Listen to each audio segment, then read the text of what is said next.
Shalom Aleichem. Mishnah Yomi is holding in Kidushin, chapter 2, Mishnah 8, Perek Bet, Mishnah Het, HaMekadesh Bechelko. A Kohen who wants to get married wants to use his chelik, his share, in the sacrificial offerings to betroth a woman, to do Kiddushin on a woman. Really, Kiddushin is the first stage of marriage. As we've mentioned, it's more than just modern engagement. Bein Kodshe Kedoshim, whether it's from the Holy of Holies, Bein Kodshe Kolim, or the lighter holiness. Now, the Kodshe Kodshim is things like the Hatat, Asham, and the Mincha. Now, the Ola is also Kodesh Kodoshim, but it's not eaten. None of it's eaten. But parts of the Hatat and Asham and the rest of the Mincha are eaten by the Kohanim. Kodshe Kolim is things like the Shlamim and the Toda and the Lachme Toda, the bread that comes with the Toda. So this Kohen is entitled to have these sacrificial parts, and he wants to give them to his bride to effect Kiddushin. Eina mekudeshet. That does not work. Bartner cites the Gemara that we say, Kohanim mishulchan gavoha kazahu. The Kohanim are eating from the high table, so they have the right to eat these items, but not to use them as a financial instrument. They're not really theirs. We can understand this as it's as if Hashem is inviting the Kohanim to come and sit at his table and be fed from his food, but they have the right to eat it, but they don't really own the food.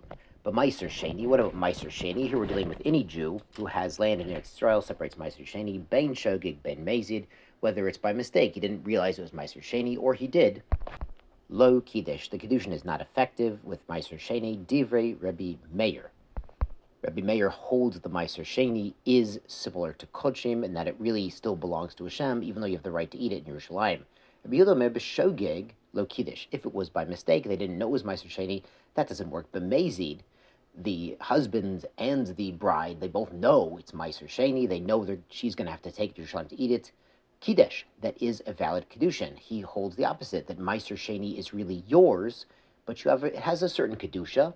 You can't just treat it lightly. You have to be mechalalit. You have to redeem it onto coins, as we explained in Maaser Sheni. Bring the coins. If you're not going to eat it there, you bring it to Yerushalayim. You can eat it in Yerushalayim, but it is yours. The hekdesh, now with hekdesh here, it means something that's bedek abayit, something that's been donated to the temple treasury, not an offering as we saw previously. B'mezid kiddush, b'shogig lo kiddush divi Rabbi Meir. If the man is taking, say, some coins that he knows belong to the temple treasury, he knows they were donated, that does work, because Rabbi Meir holds what he's doing is he's deconsecrating these coins. Now, that's actually a me'ila problem. He actually has a problem now. He owes money and a korban to the Beis HaMikdash. He has a problem now. He's not supposed to do that. But if he actually uses money belonging to the temple treasury for profane purposes, he's profaned the money, and now that's a valid Kiddushin. It's his money now.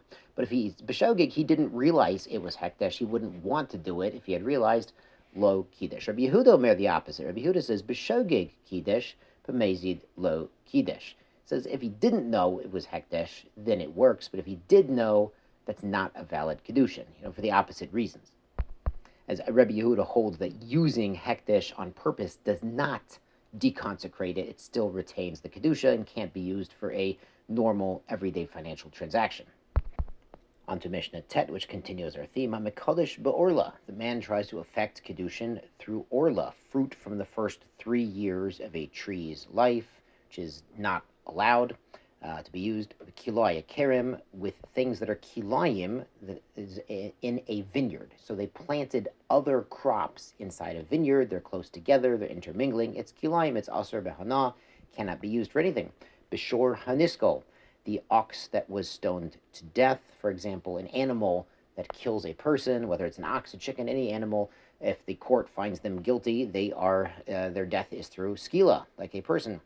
Egla erufa, the decapitated calf. That's when there was an unsolved murder. We call towards the end of Sota, we discussed the Egla erufa, the unsolved murder. They'd measured the closest city and bring this special Egla erufa to be mechaper and also to raise awareness of the unsolved crime to hopefully find the murder. B'tzipori mitzura, the birds of a mitzura. Now, mitzura, we'll find out all about this in Negayim. We're going to have Hom Masechta in a couple years. Part of the purification process of the mitzora from the Negayim is 2 birds. One is a korban, and the other one is set free. Now, if somebody just goes and grabs a net and grabs that bird out of the air, that's aser b'hana. B'sir nazir, the hair of a nazir, as we've mentioned, it's aser b'hana. They would typically burn it or bury it. Peter chabor, the firstborn donkey. Now, if you have a firstborn donkey, mazel tov, you can redeem it. You should redeem it for a say. You should trade it. But if not, it's aser b'hana, basar b'halav. A cheeseburger, meat and milk cooked together, is aser deraisa, aser b'hana. You cannot use it. V'chulish nishcha bazara, an unsacred animal that was slaughtered in the temple courtyard. That's illegal to do, and it becomes forbidden to benefit from that animal. In all of these cases, these items are aser b'hana. You can't get benefit from them, so they're not really your money. They don't have financial value to you, so affecting Kiddushin with these items is not a Kiddushin.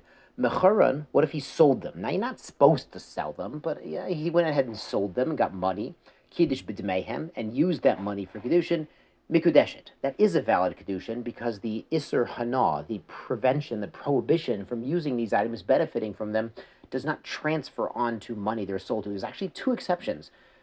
Only by Avodah Zarah and by Shemitah produce does the Isser actually transfer, but by these items it does not. So you're not supposed to sell them, but if you did, the money is his own money. Tiskula mitzvot.